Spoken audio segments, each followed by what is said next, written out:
السلام عليكم ورحمة الله نحمده ونصلي على رسوله الكريم أما بعد قال الله تعالى قل هل يستوي الذين يعلمون والذين لا يعلمون وقال النبي صلى الله عليه وسلم من سلك طريقا يلتمس فيه علما سهل الله له به طريقا إلى الجنة وقال النبي صلى الله عليه وسلم من يرد الله به خيرا يفقهه في الدين أو كما قال عليه الصلاة والسلام আজ থেকে التخصص في الفقه والإفتار গুরুত্বপূর্ণ একটি কিতাব আল আশবা ওয়ান নাযায়ের। এই কিতাবটি আমাদের ধারাবাহিকভাবে আলোচনা হবে। ভারত উপমহাদেশের তাখাসুস ফিল ফিকহ ওয়াল ইফতা বিভাগের মধ্যে অত্যন্ত গুরুত্বের সাথে এই কিতাবটি পাঠদান করানো হয়, দর্শ দেওয়া হয়। এই প্রেক্ষাপটে আমাদের এই কিতাব সম্পর্কে আমাদের ধারণা থাকা, জানা অত্যন্ত জরুরি এবং আবশ্যকীয়। এই কিতাবের ফোন হলো কাওয়াইদুল ফিকহ, অর্থাৎ ফিকহি কাওয়ায়দা নিয়ে আলোচনা করা হয়েছে, ফিকহি কায়দা নিয়ে আলোচনা করা হয়েছে। তো এই বিষয়ে আমরা স্বতন্ত্র একটি কিতাব পড়েছি, সেটি হলো কাওয়াইদুল ফিকহ। এর তৃতীয় রেসালা আল কাওয়াইদুল ফিকহিয়া।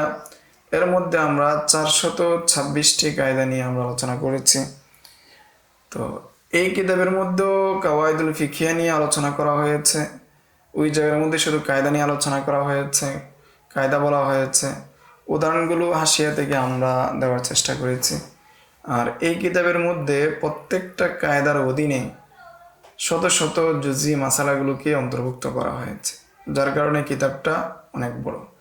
তাছাড়াও এই কিতাবের মধ্যে 7টি ফোন নিয়ে আলোচনা করা হয়েছে। তো কিতাব অনেক বড় হওয়ার কারণে পুরা কিতাব দারুল ইফতার মধ্যে পাঠদান করানো হয় না, বরং আংশিক কোনো জায়গায় প্রথম খণ্ডটাকে পড়ানো হয়ে থাকে। তাহলে প্রথমে আমরা কাওয়াইদুল ফিকহের গুরুত্ব নিয়ে আমরা কিছু আলোচনা করি, তারপর আমরা সামনের দিকে যাব। কিতাবের পরিচয়, লেখক পরিচিতি, কিতাব পরিচিতি নিয়ে আমরা আলোচনা করব। তো কাওয়াইদুল ফিকহ এটা অত্যন্ত গুরুত্বপূর্ণ বিষয়। এর মাধ্যমে অনেক জুজি মাসালা যেগুলো ফিকহি ইবারতের মধ্যে নেই, নতুন নতুন বিষয়গুলো, সেগুলোকে এই কায়দার মাধ্যমে কি করা যায়, সমাধান করা যায়। এই কায়দার মাধ্যমে সেটাকে হল করা যায়। এই বিষয়ে আল্লামা ইমাম করাফি রহমতুল্লাহি আলাইহি বলেন, ফাইন্না কুল্লা ফিকহিন লাম ইয়াখরুজ আলাল কওয়াইদি ফালাইসা বিশাইইন। ইমাম করাফি বলেন, যেই সমস্ত ফিকহি মাসাইল কায়দার উপর ভিত্তি করে ইস্তেনবাত করা হয়নি, তাখরিজ করা হয়নি, তার কোনো ভিত্তি নেই, তার কোনো গ্রহণযোগ্যতা নেই, বরং সেটা ফিকহি নয়। তাহলে ইমাম করাফি থেকে আমরা বুঝতে পারলাম যে প্রত্যেক ফিকহি মাসালা মূলত কোনো না কোনো কায়দার উপর ভিত্তি হয়েই বের হয়েছে।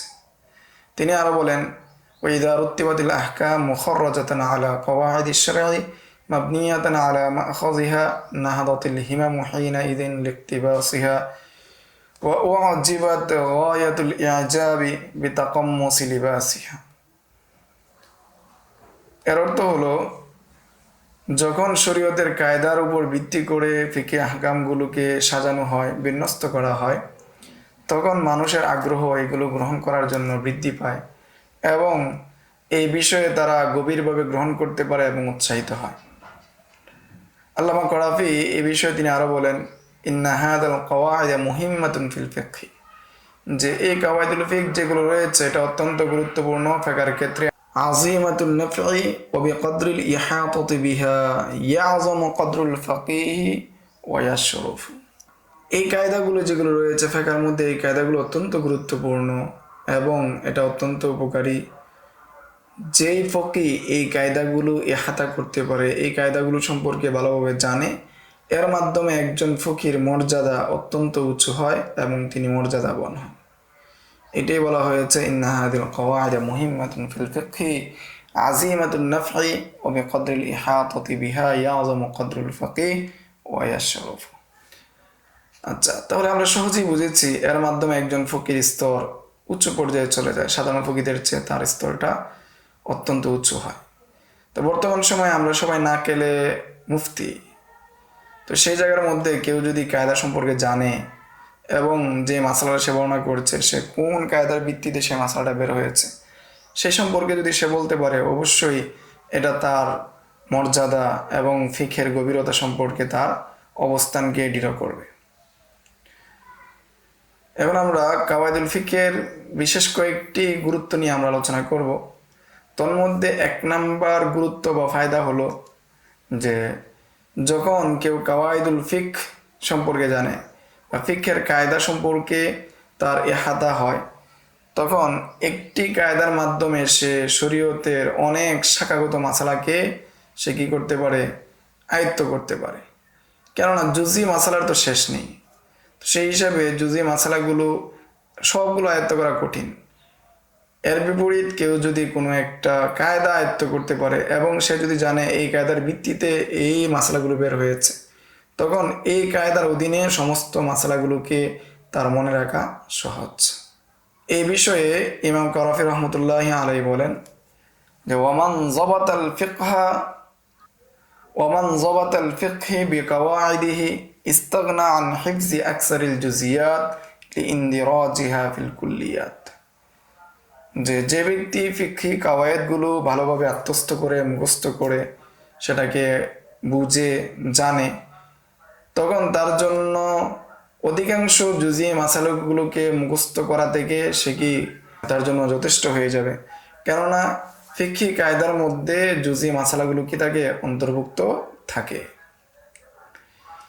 2 নাম্বার ফায়দা হলো যে ফিকহি যে কায়দা আছে, মূলনীতি আছে, কেউ যখন এটা জানবে তখন শরীয়তের গভীর যে রহস্য, হিকমত, সেই সম্পর্কে সে ভালোভাবে জানবে, বুঝবে এবং প্রত্যেকটি কায়দা কোন দলিলের ভিত্তিতে এসেছে এবং ওই প্রত্যেকটি ফিকহি জুজি মাসালা কোন কায়দার ভিত্তিতে এসেছে এবং এই কায়দাটা কোরআন এবং হাদিসের কোন ইবারত থেকে এসেছে এই সম্পর্কে সে বিস্তারিত বুঝতে পারে, জানতে পারে।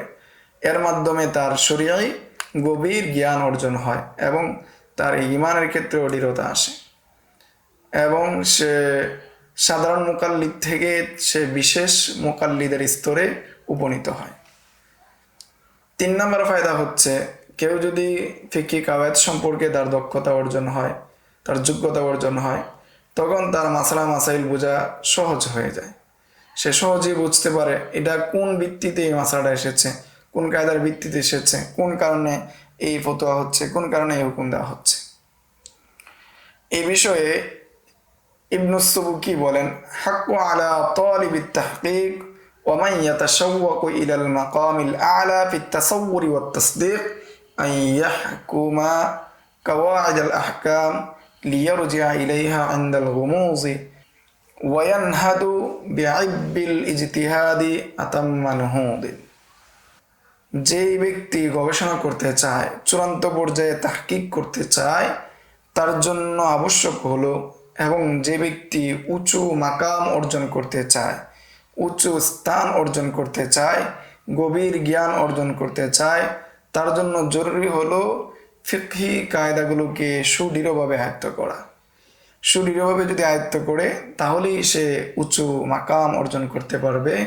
অন্যথায় সে শুধু জুজি মাসালা মুখস্থ করার মাধ্যমে, জুজি মাসালাগুলো কোন কায়দার ভিত্তিতে এসেছে সেটা মুখস্থ করার মাধ্যমে সে সুদৃঢ় মাকাম অর্জন করতে পারবে না।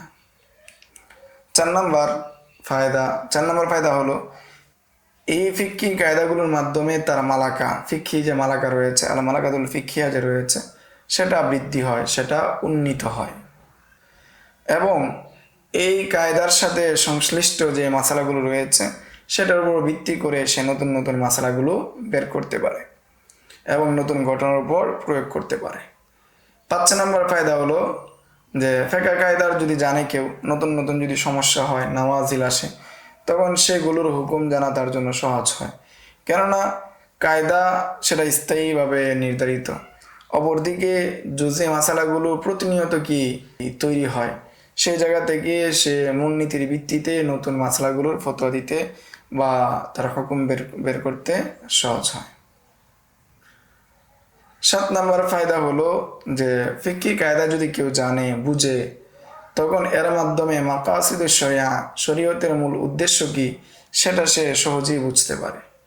উদাহরণস্বরূপ বলা যেতে পারে আয-যরুরাতু তুবিহুল মাহযুরাত, যে এই যে একটা কায়দা, এই যে একটা মূলনীতি, যে প্রয়োজন বা বাধ্যতা, যদি কেউ বাধ্য হয়ে যায় বা কারো যদি প্রয়োজন হয়, তখন নিষিদ্ধ যে জিনিসগুলো আছে, মাহযুরাত যে জিনিসগুলো আছে, সেগুলোকেও কি করে দেয়, বৈধ করে দেয়।